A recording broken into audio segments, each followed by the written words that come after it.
All right, can you guys hear me now? We can hear you, yeah. Yeah, you can- Kumbi was just in here for a second. Yeah. Hey, Jared, can you hear me now? You changed some of my. Can you guys hear Andrew? Yes, hello. Yeah, I mean, I can hear you, Andrew. I hear you. I have desktop audio coming in, and I have.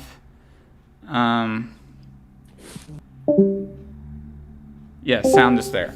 Okay, cool. Can you hear Andrew? Can you hear the other people? That's, I guess, the other big I can question. hear everybody, yeah. Okay, Kumbi keeps start. buzzing in and out, Yeah. so they'll be here, yes. Okay, so Kumbi's going to join us. Anyways, since the sound was off, a little bit of a faux pas on my part. So what I was saying earlier is that this is going to be like a 1 hour stream. I know it's a little bit of an impromptu thing, and we did this initially as a video, which is probably why my settings were kind of screwed up, because I had to change the settings for the video for some reason. It was just sometimes OBS just doesn't like working with me, and so tonight we're going to be looking at the short film that we made about a year ago. It's up on BG Kumbi's channel, How to Solve a Murder, also known as Upscale Dinner Party, also known as the definitive manual to solving a murder at an upscale dinner party. There's a lot of AKAs, it's kind of like a Sam Hyde character. And so we're just going to be breaking this down and giving some commentary, showing sort of how we achieve certain shots, giving some on-set stories, and it's going to be fairly chill. Hopefully you guys will learn something. I know that from this film, this was probably the first film where I didn't particularly learn anything, but I was able to teach. That it was kind of like a film professor sort of moment for me, being on this set, where I was teaching, kids how to, kids, they're like 21, how to shoot a movie. So we filmed this about a year ago, and you can watch the full version on Kumbi's channel. And we're going to be playing it with a more muted sound so that you can hear us talking over it. Obviously the focus is going to be on us talking and not on the video itself. It's been up for a year, so hopefully we've given people enough time to sort of catch up and watch it. And really, you can probably just watch our commentary and then watch it yourself. It's very sort of dialogue based. So, hopefully there won't be too many spoilers or anything, but I don't think it's a comedy. It's not really something that you can necessarily spoil. So, is Kumbi in the chat here? No. Oh, Kumbi is switching to a new computer. Yeah, hello everyone. How's everyone doing? I'm just waiting for Kumbi to sort of get his computer set up, and we will start watching this. How's everyone doing? Well, I'm good. Thank you for asking. Yeah. Well, there's a delay. Oh gosh, I have it on normal latency. I have this on normal latency, so yeah. Oh, that's too bad. Well, that just means that there's a bigger divide between the chat and us. It's not going to be exactly real time. So it is what it is, I guess, Mm-hmm. Yeah, so Starkiller says doing fine. Yeah, Starkiller, I see you in my Discord pretty often. I know who you are. All right, we got Kumbi here. Here, let me screen share so you guys can see you guys. So yeah, I'm screen sharing with you guys. So all right, let me pull this up. And all right, so Andrew, oh crap. Let me just readjust that really fast. So, Andrew Kumbi, you can kind of see my screen, so you'll be able to know like where we're at here. Are you on Discord right now? Yeah. Okay. Yeah, I can see it. Great. All right. I just want to check the stream really fast. Cumbert, are you there? Yeah, we live. Yeah, we're live, dude. That's so funny. Wait, it says unable to connect to chat. Please try again later. Oh, I guess there was a latency when I was bringing up the thing. All right. Okay, so you guys can see my screen. Are you guys wanting to start this? Oh wait, Kumbi, why don't you introduce yourself to my viewers? All right, I'm BG Kumbi, and I was one of the leads for Upscale Dinner Party, and I was originally asked to come on to the movie by Andrew, and I thought it'd be cool, so I went to University of Alabama, and we did. Roll Tide. Roll Tide, boy.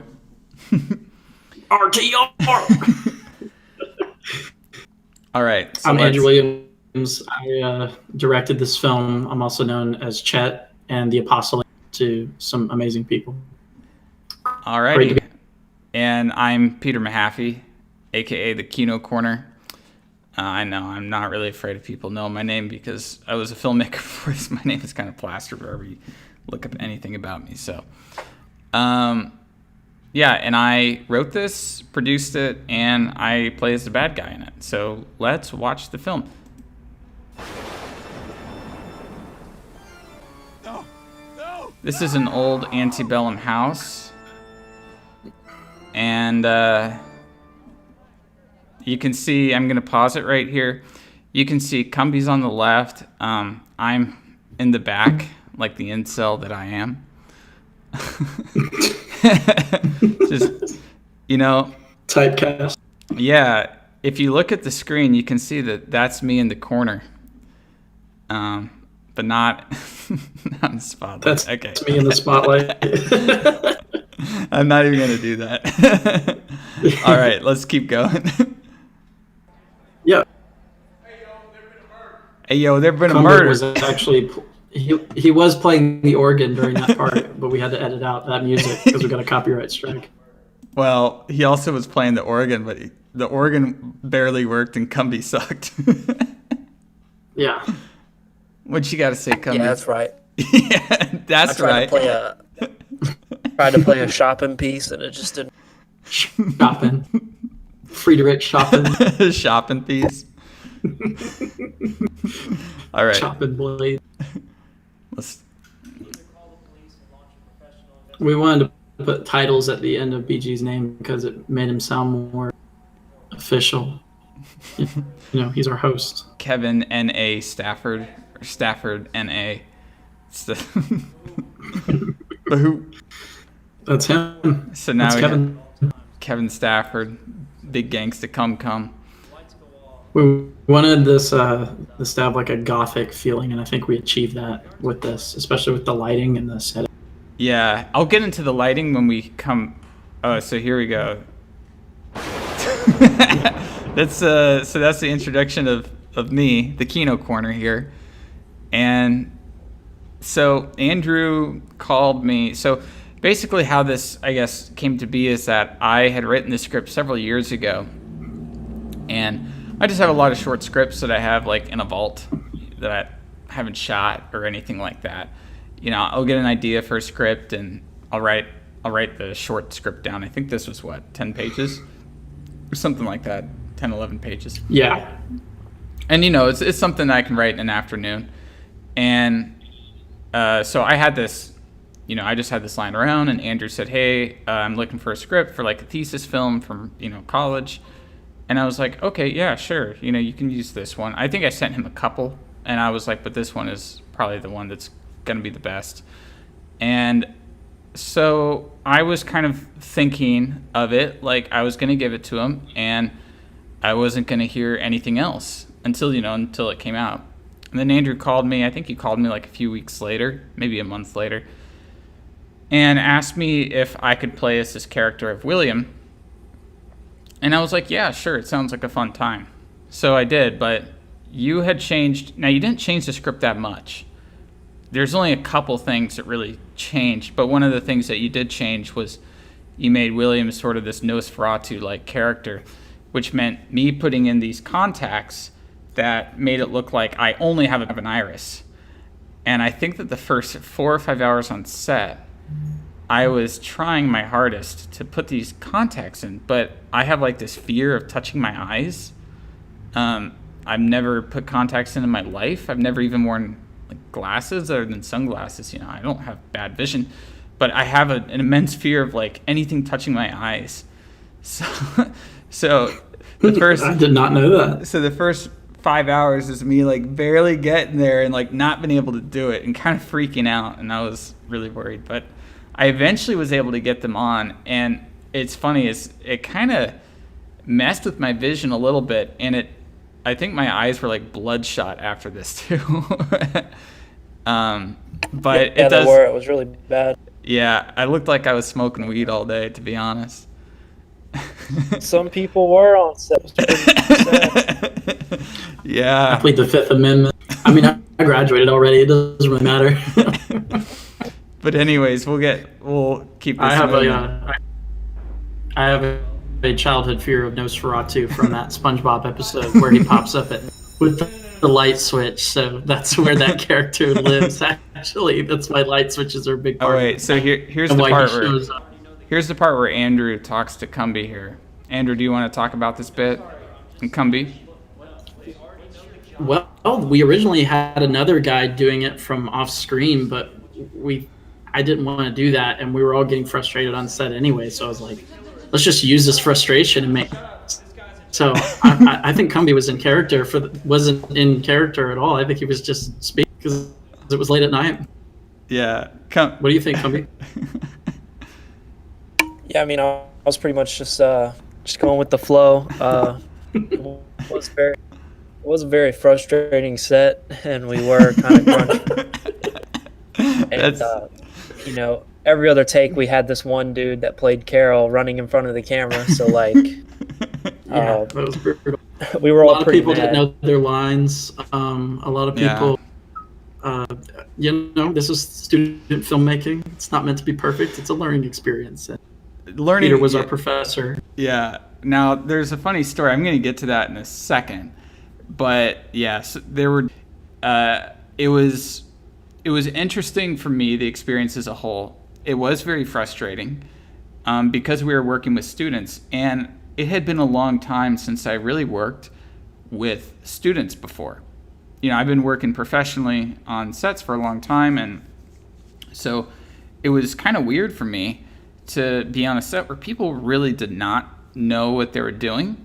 Now, that's not to say that all of them were bad at their jobs. A lot of people were really passionate about what they were doing and really wanted to learn. A couple people, not so much. You're going to get that on a student film.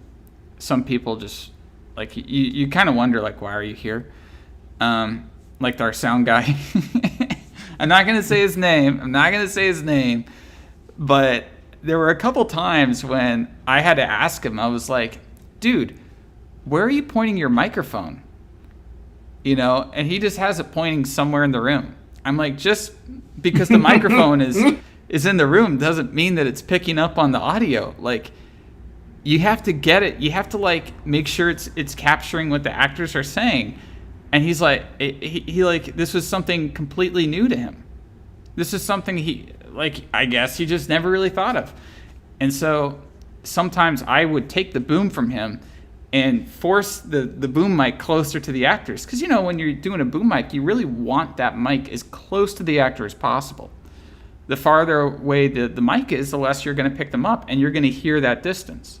Now, this does happen in a few of the shots, and I know that a big criticism, technical criticism of this is the sound, and that's because we were working with student sound people who really just didn't know the basics about microphones. That being said, I mean, for a student film, it's a student film. But I'll get into the next sort of big drama here in a second when we get to this next shot. So yeah, so we kind of break the fourth wall. He's the killer. Now let's just sit back and see how long it takes for everyone else to figure that out. Hey, yo, there been a murder. Yeah, so now we start at the beginning again because Kumbi, his character messed up. So all right, so Hey, y'all, there been a murder. there been a murder. Now I like how this. There's been a murder. I like how this shot turned out, and I want to talk about the lighting a little bit.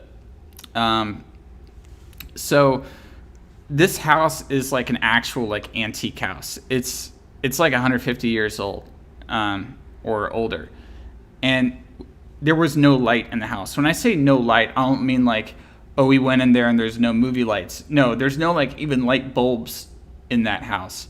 It like if you go in there at night, it is pitch black dark. So all the light that you see in here had to come from us. So what we did is we had a few hot lights, like RE lights that were like what 1Ks, 2Ks. It was something like that. 650 as well. Smaller RE lights. Smaller. Not like an M18 or an M40 or M90 or something like that. There were still the tungsten kind of RE lights that you can get in like the RE kit. It was like a 1K and a 2K or something like that.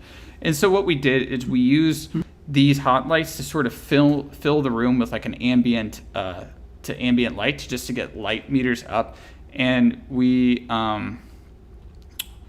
what we did with that light is we actually what's the word I'm looking for? We softened it. We put like silks in front of them. Diffused it. We diffused it. Diffused it so that it wouldn't be it wouldn't be harsh, but it would just sort of light stuff up a little bit just to get things going. And then so in front of the actors actually that you see in the foreground, we went to the second floor and we had China balls, which is an industry term for when you take a normal light bulb and you put it in a paper lantern.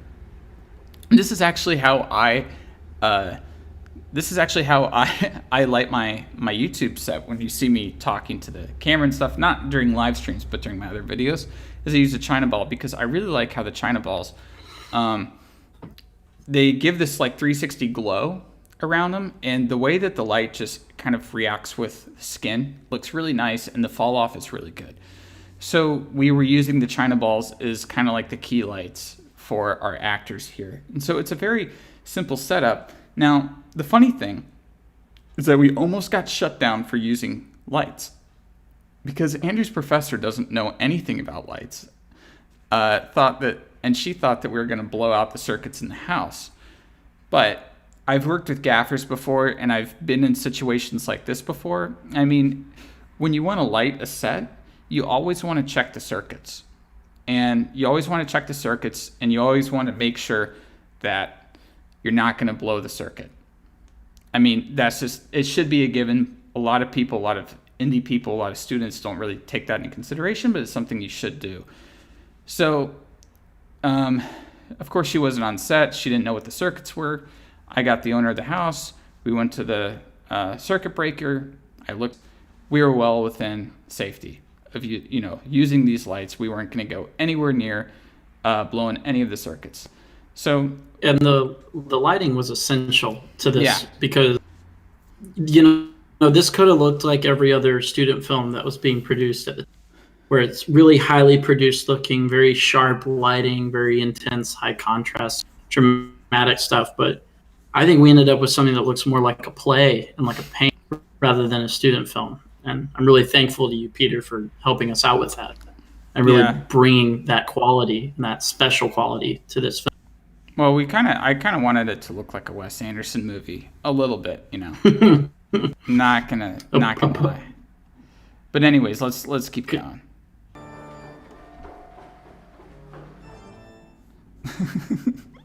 Your kicking party is abruptly interrupted by a certain untimely murder. You can either call the police and launch a professional investigation. So, Kumbi, what was it like talking to the camera on a film set? More vulnerable. The latter is. Well, I've had a little experience with theater, so like I agree with Andrew's take that it looks a lot more like a play, and I like that. All times during a murder. Since it was I my like first this. time I like this next shot of you coming up here. Someone will die. You know, Wait. we aren't too far into this whole thing yet. I wonder if this was Honestly, I don't know why that hasn't become like a meme or something. Did you murder him?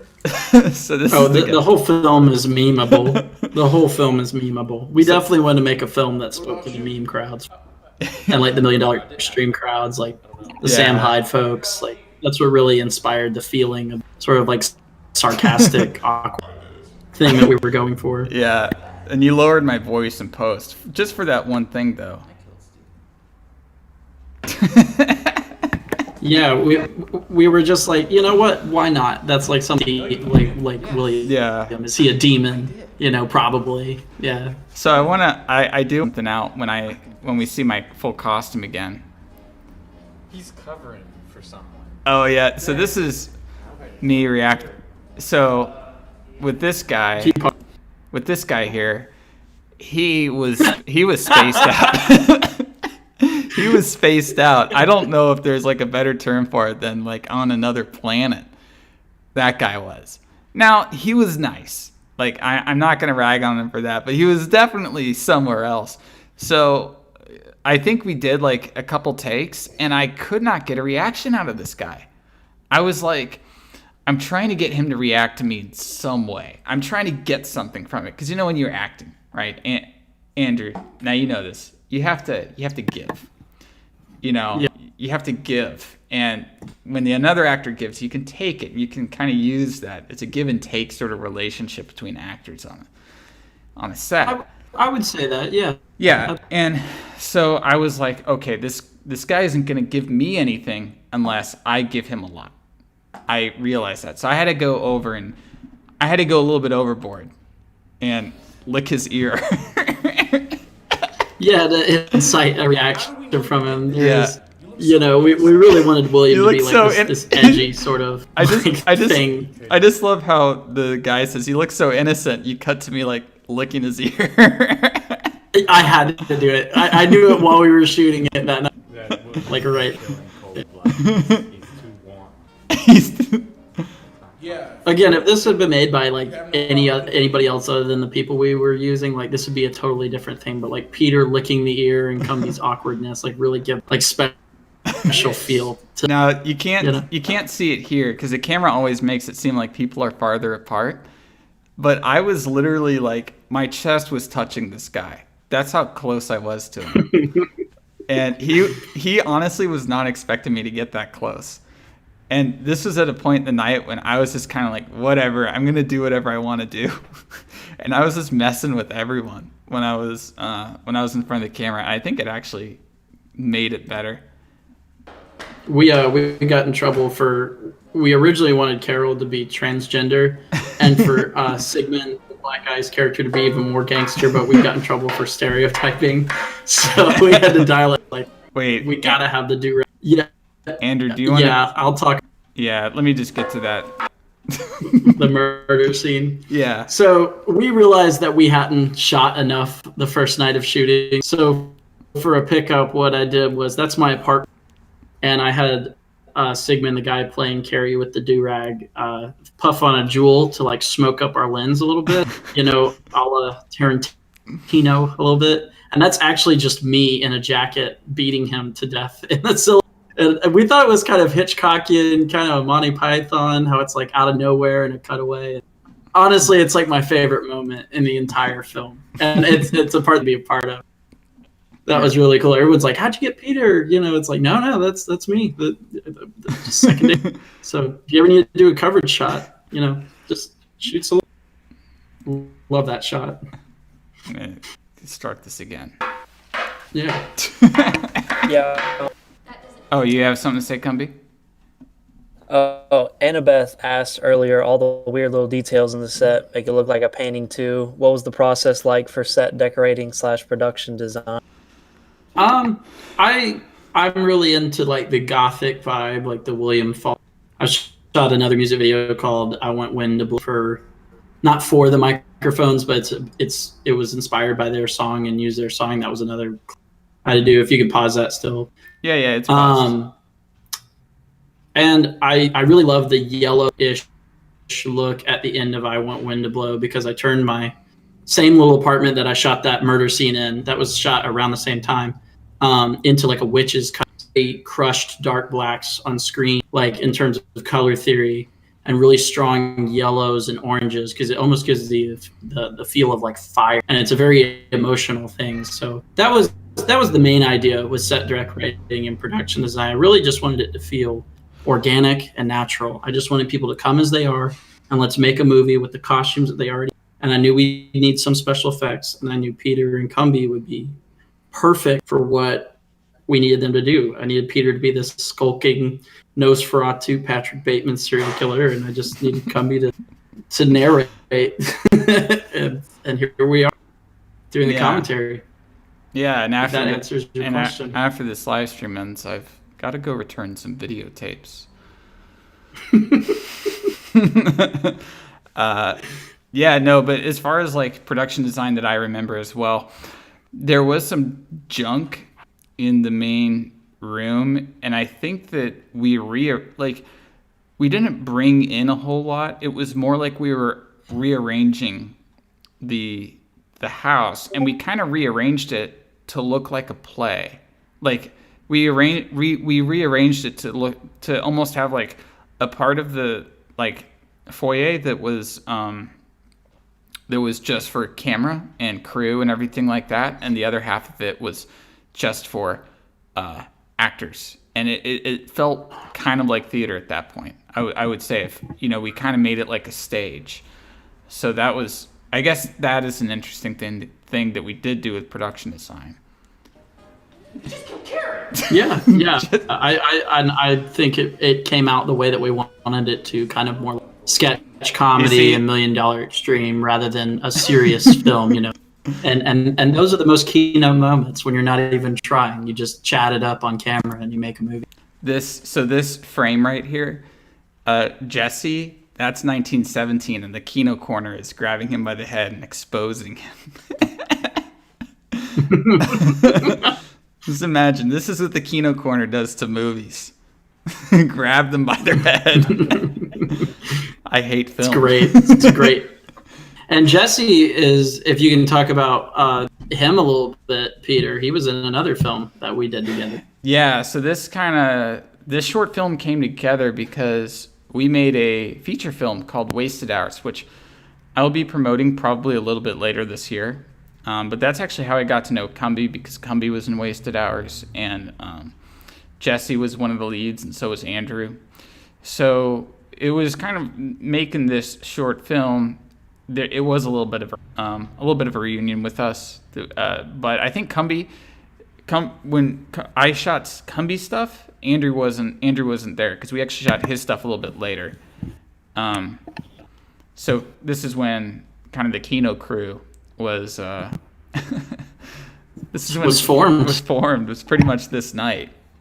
Yeah. Yeah. Andrew wasn't there. You had me do my cameo. It was just you, me, and Noah. Yeah, so me and Peter kind of grew up near each other, and we've done stuff before, but I came and assistant directed on Wasted Hours. And then I knew to reach out to him as a writer for Upscale Dinner Party. And then I was like, well, why don't you just come play William? Because I can't find a single person in Alabama who's going to play a Patrick Bateman-esque murderer, demon, creature. And then Peter actually pitched Kumbi to me, and I was like, oh, he would be perfect for the narrator, because originally we had the guy playing Carol as the narrator. Like I said, Kumbi brought a special quality that was just totally different, and kind of gives an overall vibe of the film that's unlike any other short film you'll see. Yeah. This awkwardness. Yeah, and I want us to get a little bit further in, but I want to make one more note. My costume that I have is actually I originally put together that suit as a Halloween costume to play as Max Fisher from Rushmore. Oh man. Yeah. So just imagine me with a beret. You don't have to imagine me. There's pictures of me out there. They stay in denial of the fact that William is the true killer. Oh man. Getting Kumbi, how did it feel doing this shot? Dog The one with Darwin. Kino. This is a Kino moment. Well, Darwin. I wanted. I like. Wait, I want to pause it. I want to. Yeah, here we go. Wild thornberries. Okay, so I was just like, how could I make this the absurd thing in editing? And so you originally came in the original take and just laid down on them, and that was funny. But then I was literally watching it in my head on set. I'm like, I gotta have pictures of these people pop up next to them, because that line was not originally Charles Dawkins. It was you or Darwin. Like, you added all that in there, and I was like, okay, we can edit her. What made you come up with that stutter? Kumbi. I don't know. I just kind of came up with it on the fly off the dome. I wanted to redo the take again because they weren't perfectly still, and I don't know. It looks kind of like it's supposed to be a time stop scene, and they still kept moving around. But Yeah, the awkwardness you keep referring to, it was real because it was my first time on a set with so many people, and especially people I didn't really know. So I was actually pretty nervous. Being around all those people, I got a touch of the tism. So it wasn't very natural. I thought you did a great job, man. This is another one of my favorite scenes from the whole thing, because it was just, again, another moment that just kind of happened. Yeah. And the camera was rolling, and it just worked. So Here, yeah. So I'll keep it playing now. Did someone say something? Say what? You guys didn't hear a voice or anything? and that's the special effects girl plays Mary Yeah. Sue to Electric. Boogaloo. And she Yeah. did, I think yeah, you're the murderer. I was before massa- that became a meme. I was Insane. I was massaging Jesse's head. Last week you said something about I would kill for a beer. If I recall, I like how you. just before Here's Steve James. died, he was drinking a beer. Oh yeah, Steve Nordic James. Or, James James Nordic. Viking. James Viking Nyler. Yeah. He's gonna be the next great political thinker of our time. Like, watch out, Alexander Dugin and Karl Marx. Like, James is coming for you. I love the again. We just added that, like, a lot of these ideas were just things we came up with, and we're like, screw it, let's, and it worked. Like, it's funny. Background too. As So ridiculous. as Kumbi just like nonchalantly talks to the camera. It took me 4 or 5 months to like edit this, because I just wanted to make sure it was as funny as possible. I didn't want it to be scary or realistic. I just wanted people to laugh. But what you can do if you want to get out of here. Can you And now we're see? at this monologue. Yeah. Yeah, I can see it. No. I'm asking. Was it cold that night? 'Cause I feel like I could see my breath. Try and kill Mary Sue. Yeah. It was cold that night, and we're in that Civil War house. It's haunted, Yeah. and there's like no real. I mean, there's electricity. So I mean, it was cold and hot in the same. Mary C2 Electric Boogaloo. Yeah.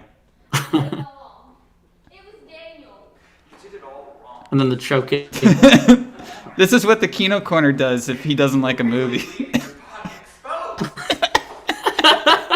If you disagree with me in the comments, I'm just kidding. And then we had Wasp playing as the ringtone to cut into the next scene. So Kumbi told me that he really likes Wasp, and I was like, well, we gotta have Wasp in the movie. So Kumbi, tell us about Wasp. Wasp is my favorite band. I think Blackie Lawless is a genius, and that's most of what I listen to music-wise is just glam metal and hair metal. And he's not lying too, because at VidCon, he had that playing all the time. Yeah, no, it was like 8 of us in the tiny apartment, right? Me, Peter, Andrew, Justin Wang, Wavy Web Surf Well, was 35 of us Willie in my Mack. apartment one night. Yeah, I mean, whenever we were getting ready in the morning, whenever we were just chilling, I had Wasp playing.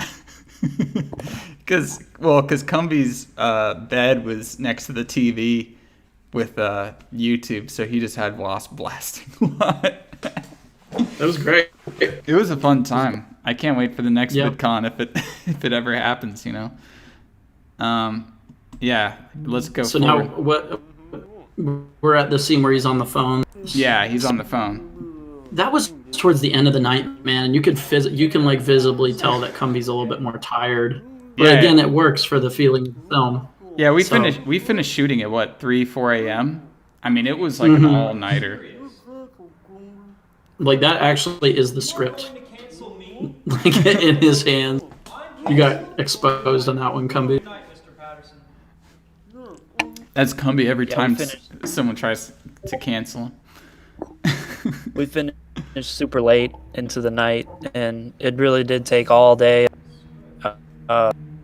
We'd go to lunch at Whataburger, so like we did take one little break, but it really did take all day, and I didn't think it was going to. I was It was a hard shoot. I mean, Yeah. I did a lot of things by my that like that's the thing with student filmmaking is like any of you people looking to get into film school and stuff, just be ready to do a lot of planning by yourself and like doing things by yourself because people aren't going to help you.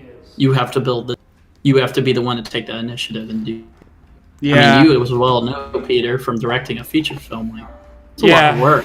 Yeah, and directing, producing, making all of the, you know, doing all the rentals, making all the deals, finding the money. Like, I mean, that was me, you know, that was pretty much just me. So Yeah. I had some help on a few things, but, you know, you have to really take the initiative with this. And, yeah, so here I am basically saying, like, oh, it was a show, like, it's all fake. What a relief. None of that was real. Let's see. Yeah. For you, buddy. At this point, the second camera op for the night show. So we actually finally had two cameras. So like one was just, I mean, at that point we're just panicking. So I was just, okay, one of you shoot Peter and the other of you guys shoot everything else. We were just like, let's just figure it out. I mean, going back through this footage, there's probably only 2 or 3 takes of this final sequence. Yeah, Like all, we didn't have enough time. which is crazy. And then there's the Viking himself. Yeah, and He's we shot not that. good. In a pickup. Blood is actually edible. You can eat that blood. Bailey Jesse is a really talented special effects designer. Yeah. Definitely Now gonna work with her again.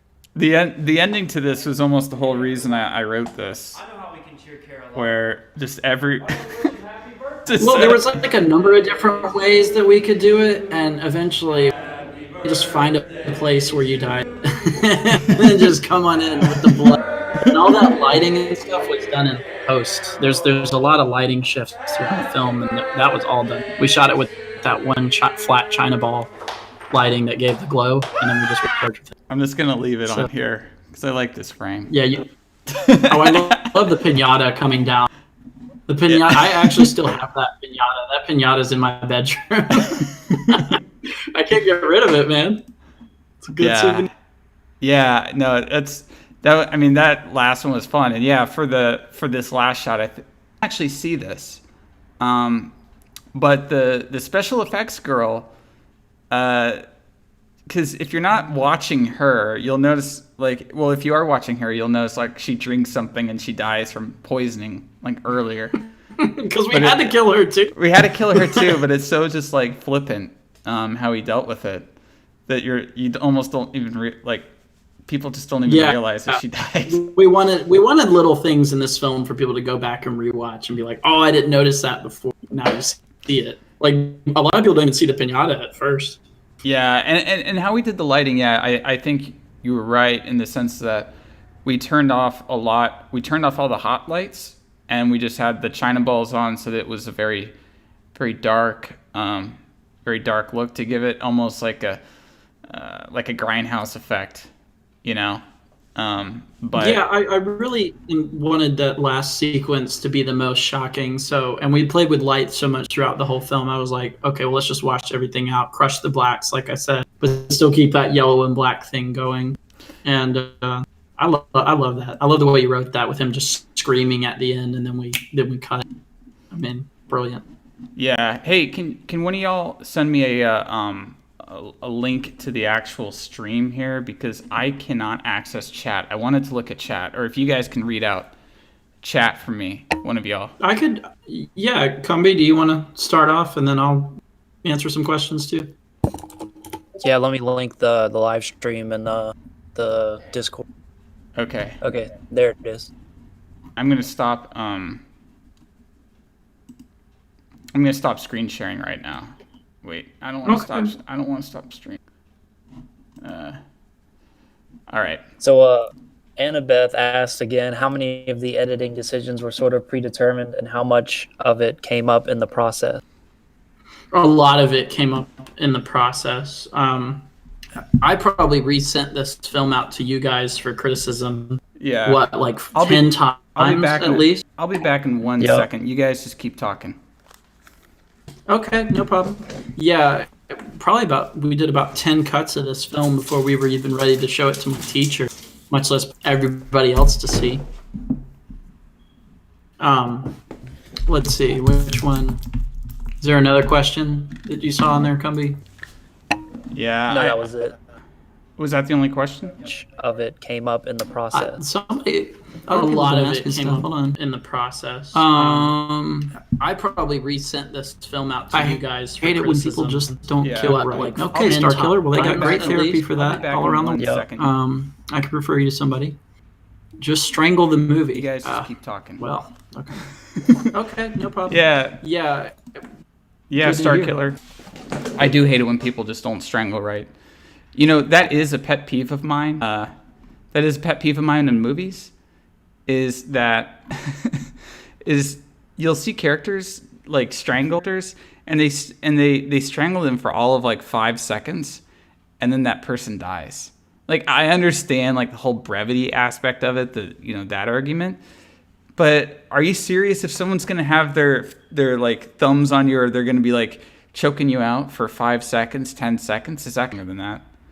You know? Well, we didn't really want to make like a film. You know, one of the films that really inspired this whole thing was Clue, the original one, and that's a film that's not really violent in any sort of way. It's a film that just makes you laugh. It doesn't make you queasy. I don't know. There's not enough films out these days that just make you laugh and aren't really trying to say anything. You know, like Monty Python wasn't like a critique on anything. You know what I mean? Like, it was Yeah. just The Holy Grail is just a fun, silly movie that almost all ages can watch, and all ages could watch Upscale Dinner Party and learn a little something about film and have a laugh. You know? Yeah. I mean, I'd agree.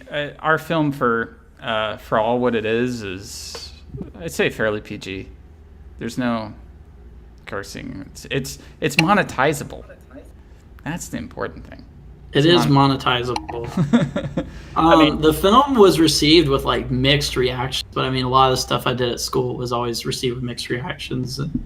Some Yeah. people got it, and some people on our initial big screening day for the conclusion of my semester, literally were like couldn't hold back tears. They were laughing so hard. So this is definitely a film that knows its audience and knows what type of people it's trying to attract, and I couldn't be happier with how it turned out. Like, it's a great first project, Yeah. because we're thinking about doing a sequel and Yeah, that's many right. other spinoffs. So I actually wrote a sequel to this a few months ago, and we got some big who help us out. However, and this is a big however, obviously it's hard to make anything right now due to global crisis that is currently going on. It's really hard to shoot a movie when you can't really leave your house. But we do plan to shoot it as soon as we can. A reason that I've been working really hard in trying to put out content, on somewhat of a regular basis, and doing these live streams and everything like that. I mean, for one, it keeps me from going insane. Making these videos, it is a way for me to sort of like forget about everything that's happening. If I'm talking about some movie or something like that, and it definitely helps. It definitely helps in that regard. But also, I want to get to a point in my channel, and I've talked about this a couple times. I want to get to a point in my channel where I'm making original content, not so much video essays. I don't think the video essays are ever going to go away, but I want to have my channel be more focused on original content. I honestly think that's the platform, that's the future of YouTube, is making this kind of, original content. And so for this sequel, the sequel is like, honestly, it's way crazier than this is. Would you agree, Kumbi and Andrew? We'll let it speak for itself. We'll see what the fans have to say. No, but Kumbi, do you agree that it is a bit weirder than this one? What's a little bit weird? The sequel. The sequel is a bit more off the wall than this one. Yeah. And I can't wait to make it. It's going to be really fun. I feel like now I also want to do this one. I have several rolls of film that I haven't shot yet that are sitting in my fridge. So I want to do at least part of it on film. I think that would be really cool. And we were talking about, so it's kind of like, so I guess the plot of this short film, and it's 14-15, kind of like a parody of Back to the Future Part 3, but if it was made by like Spike Jonze. So think about Back to the Future Part 3 with like being John Malkovich, I would say. Yeah. And shooting it on film, Big Money Waster Productions. Big Money Waster Productions. Money Waster Productions. That was one of my favorite comments of all time we got. Yeah. So Kumbi, when we shot his part from my feature film, the feature film that we made, Wasted Hours, that is shot almost. I mean, there are a few digital stuff in there, a few like home video style, like mini DVs, style shots in there for effect, but I would say more than 95%, 98% maybe of the film is shot on 16 millimeter film, Super 16. So after Kumbi's day of shooting, we took a photo, posted on Instagram, and I was holding my Ariflex SR2. Yeah, and a guy commented, "Big Money Waster Productions." Wow, I didn't know that. Yeah, that Screw you, guy. No, that's fine. I want to make a production company now called Big Money Waster Productions. That is wow. You know what's a bigger money waste though? Is hiring somebody who's not Adam Sandler, right? Because we should try to get Adam Sandler for the sequel. Honestly, we should. Adam Sandler always makes money. That's the thing. Now, we talked about this in another stream. I won't make this the same thing as the last stream. But come on. I mean, you get these actors on. People don't go to the movies to see actors now. Who cares? People go to see Iron Man or Batman or whatever other IP. Like, that's what people care about. So you're paying these actors, like Passengers, for example, paying Jennifer Lawrence, $20 million? That's money wasting. Man, we made our movie for $70,000. Like, point me to other indie directors, right? That can successfully finish a movie and shoot it on film for a budget of $70,000. It's not a lot of people. Not a lot of people can do that. And, it was like the budget we had was basically the same budget that right? I mean, if you adjust for inflation. It's more than Kevin Smith had for Clerks, but it was a pretty ambitious film. So, a lot of locations, a lot of actors, a lot of everything. But yeah, so with this next one, we just want to, with each film that we do, as I said with this one, it wasn't so much that I learned. It was like the first time I was able to be a sort of film professor. But I think that Andrew and Kumbi learned, all the mistakes that were made on this, I actually had already learned on other sets. But one person can't exactly make everyone an expert overnight. So well, and I'll also say one thing I learned is to trust other people in the positions that they're in, or to not trust them, depending upon who they are.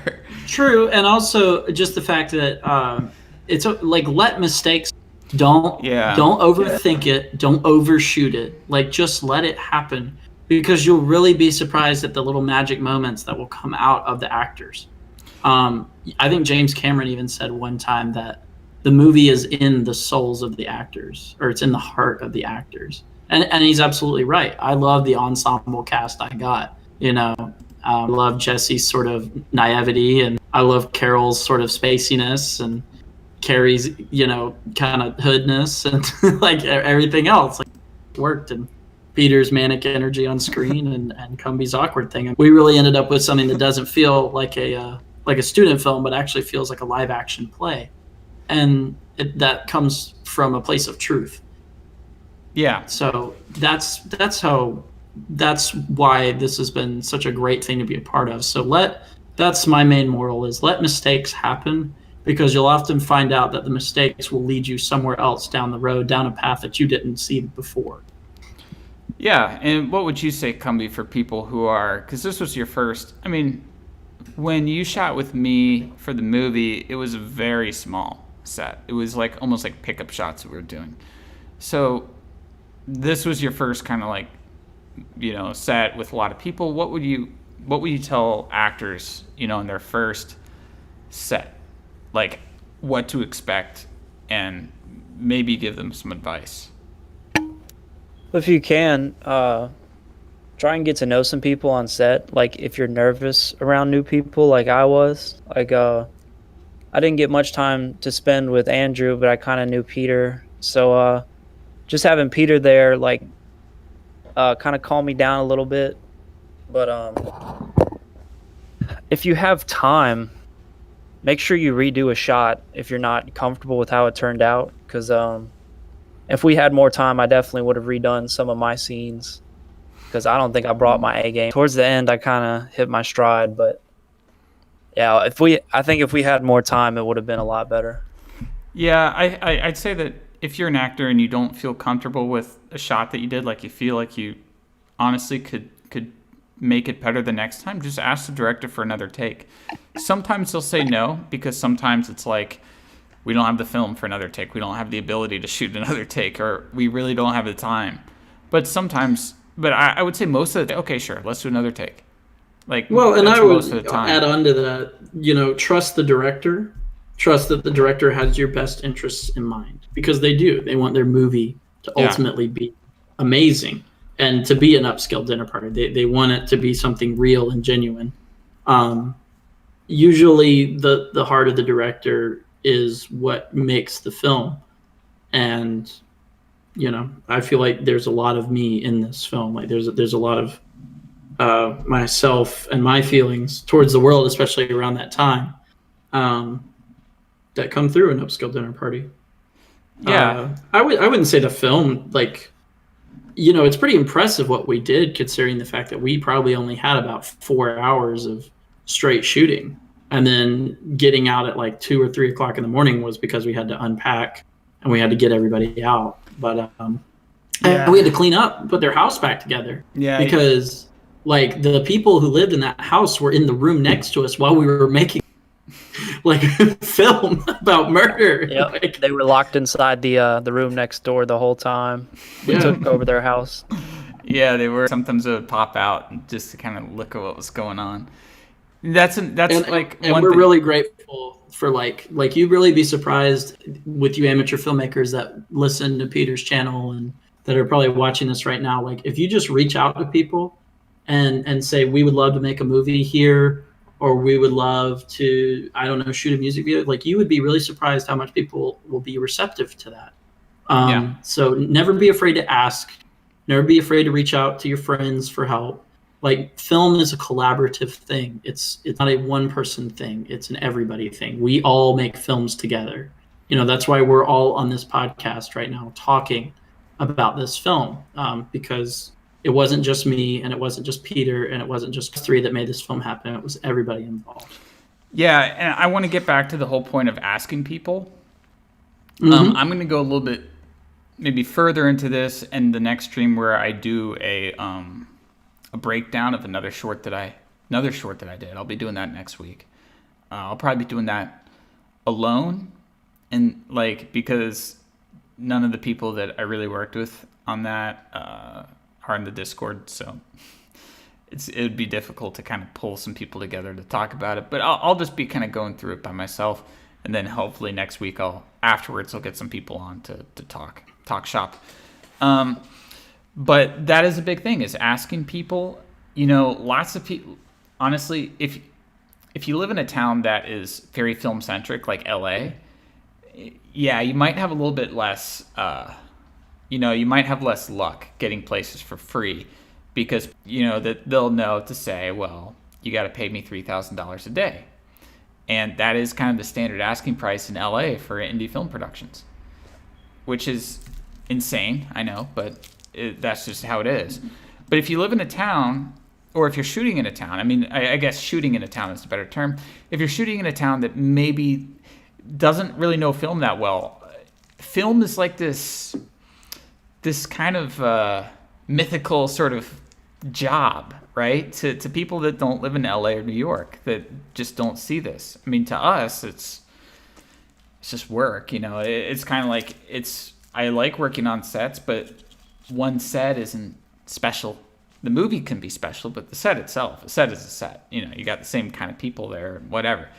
But if you just talk to people and you say, hey, I'm shooting this movie, blah, blah, blah, I really like your place, the people might be willing to say, all right, yeah, shoot here. Like that'd be super cool. Like when we shot Wasted Hours, we got almost all the locations for free. I think that one location we had to pay them $50 just so that they could cheers or something, just to be there, just to kind of make sure that things were going smoothly. But everybody was like, yeah, that sounds really cool. And they were just super excited that we were going to be there. And the house for Upscale Dinner Party was actually the guy who played Carrie, the guy in the do-rag, Sigmund, found that house. We had gone through 3 different sources through the university. We had looked at this one ballroom, and then I choreographed everything in the film around this one ballroom. We had looked at other houses. We had looked at the Jemison Van de Graaff house there in Tuscaloosa, and that was way too expensive. What is it, $100 an hour or something? But this lovely family who owns the D.P. Kennedy Foster house offered to do it for free.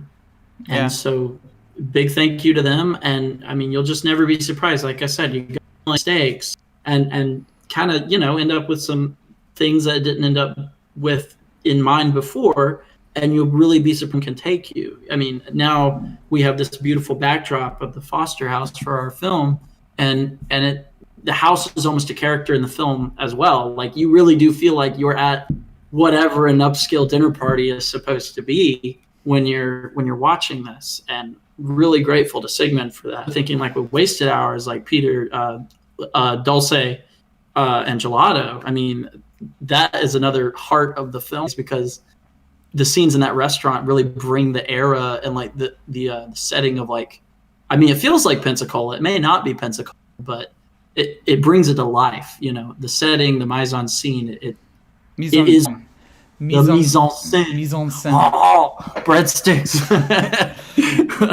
No, but just if you're making a movie, just ask people.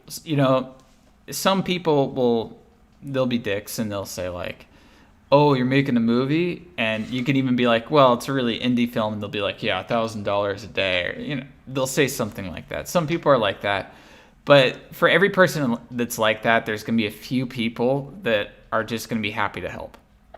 And that's my advice, is honestly, and you know what? Here's the big thing: when you're an indie filmmaker, right? You're trying to get your short film made. You're trying to find locations for your movie. The big thing is to not be an asshole when you're talking to these people. Yes. Be super nice. Be like so grateful. You got to be like, I love your place. This is amazing. When I see your place, I just see it in the script. I see how this is like, this is great. Like your place, your business, right? Your business is going to look so good. It's going to look so good. And when people see my short film or they see my feature film, they're going to come to your business and they're going to buy your product. You got to make it like this, right? I'm helping you. All right. I'm getting you out there. Think of this like a commercial, but no, I mean, don't manipulate people, but be nice to them, really tell them what you're shooting too, because you don't want to get to set. And you're shooting something that they disagree with on some kind of level, moral, sure, political, something like that. That happens all the time. It happens all the time. And they're like, why didn't you tell me? Why didn't you tell me there's going to be a sex scene? I don't want this like associated, and then you get kicked out. Well, Now, or this just the this- dialogue. Or just I mean, the dialogue. sometimes Yeah, you have sometimes they don't. words in it that people don't like, and it's like, well, this Yeah. is the movie, you know. Yeah. So, And this Myers film actually said, don't forget to get location disclosures for anywhere, so you can use it in festivals. And that brings me to like a little funny side note. One time I was shooting this short film in Fayette, Alabama called The Only Defense. And there's this like clearing out there. It's sort of like a flat parking lot area where have been known to like get out beer pong tables and have just like big redneck beer pong parties. So we've got all of our camera equipment out there and we're about ready to start shooting. And I kid you not, Peter, 6 cop cars in this little town comes where people are jumping out of their doors, being like, what's going on? And I'm just like, I'm the producer of that film and I'm holding my production binder just shaking. And I say, I have release forms. And I go and look in the binder and my release forms weren't in there. So I had to wait for the other kid that was a part of the production who had written it to come with his thick, very thick northern Alabamian accent and go, hey guys, sorry, we're making a film here. I didn't give you a heads up. And I was just devastated. But yeah, it's always good to have disclosures because we for sure made people sign that for upscale dinner party. yeah, I mean the thing with like disclosures too. Oh, shout out to Lance in the chat. Just by the way, he shot The Only Defense. Yeah, the thing about disclosures is that they are. I'd say that they're fairly important. I mean, we always have people sign disclosures, and you can get them for free online, like just like a blank disclosure agreement. And really, you just want to cover your butt whenever you can. I would say that if you think that you aren't covering your butt enough, then cover it. You know, just because you're gonna get in trouble. And really, here's the crux of it: you don't want some small thing causing all of this work to go to waste. That's really it. You know, you don't want this like tiny thing like, oh, I forgot to have this person sign this paper. You don't want that causing everything to just disintegrate. You know what I mean?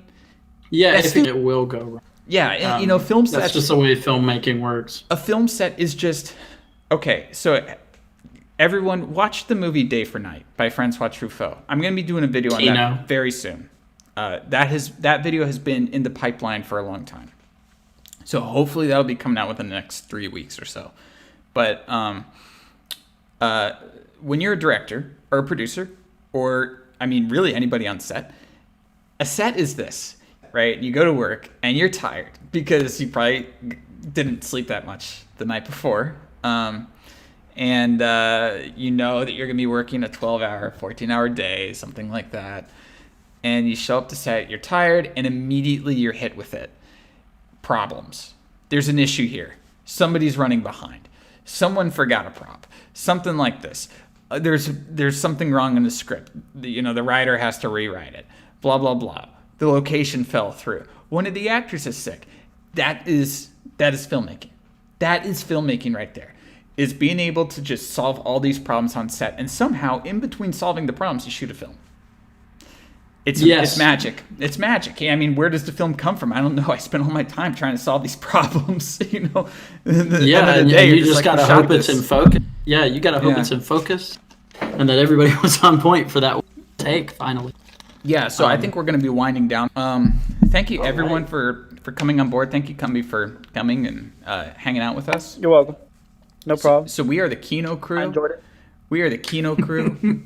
There's a few other people in the Kino crew. Let me see. Who else who's in the Kino crew here? It's Kumbi, Andrew, me, Creston, Turkey Tom, Gusnav, and I think we inducted Willie Mack into the Kino crew not long ago. Well, on the server at least. Because, he was kind of part of the squad, so he's kind of key. But, yeah, those are the members of the Kino crew. So if you ever see us in the Discord, of course, we have a Discord. On my previous video, I have a link to the Discord if you want to come chat with us there. I know that most of you here are already on my Discord, so that's not even something that really applies to any of you. But yeah, so everyone have a nice night, and thanks for coming. Thank you. Yeah, thank you all. All right, that's it.